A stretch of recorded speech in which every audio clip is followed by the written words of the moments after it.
Simon's parties were just lavish, like Roman orgies. That's the only way you can describe them.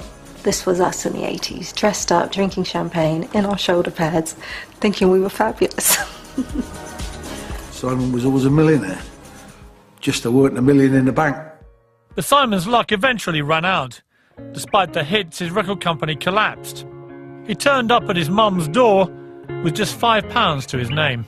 It was shattering for him to have to move back in with his parents again at the age of 30-something. He never complained, never, ever, ever felt sorry for himself. He just was determined to do something about it.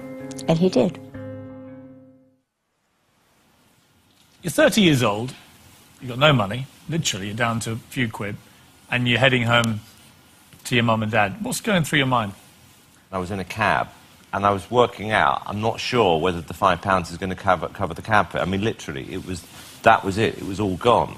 So that was my only thought. It was during the 1980s. It was a time where everybody was borrowing a ton of money. It was the yuppies. It was driving Porsches, whatever.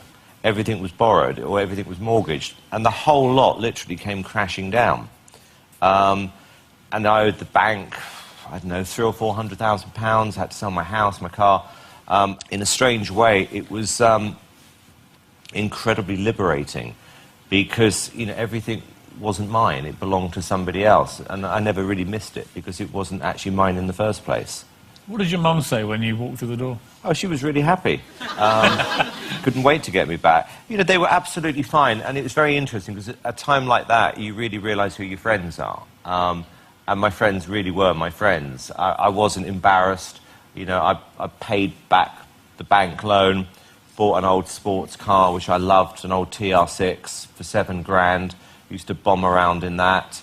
And I just thought this time, I'm going to do it properly. I'm going to take my time. I'm not going to borrow money.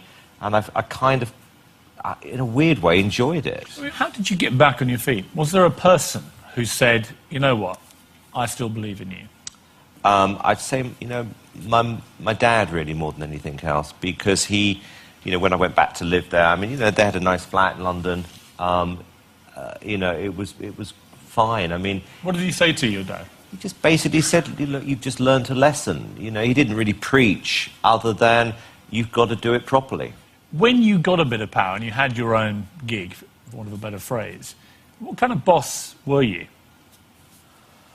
Well, that's a good question because, in the first, 8-10 years, or however long it was when I first started, we only had 2 or 3 people, working in the office. It was tiny. So I'd never really felt like a boss to them. It was just, we were all hustling in those days, trying to make a living.